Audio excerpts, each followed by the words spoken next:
میرا نہیں خیال کہ تصوف کے ذریعے سے انسان خود کو پہچان پاتا ہے. اچھا ہے تصوف کو بطور سبجیکٹ پڑھایا جائے. اس سے دو فائدے نکلیں گے.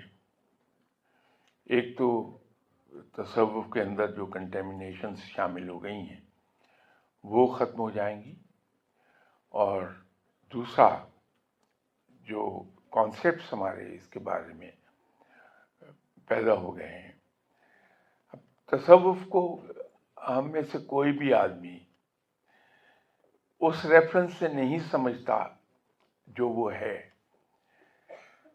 تصوف کے معنی ہم نے یہ لے لیے کہ ایک ایسا عمل جس کے نتیجے میں انسان کو مافوق الفطرت قوتیں حاصل ہو جائیں، وہ تصوف ہے، وہ روحانیت ہے. ایسا عمل جس کے ذریعے سے انسان مستجاب الدعوات ہو جائے، اور دعا کی قبولیت کا سٹینڈرڈ بھی ہمارا اپنا مقرر ہوا کہ اگر کسی فقیر نے، درویش نے دعا کر دی تو وہ دعا ہر حال میں قبول ہو جائے گی. ایسا نہیں ہے.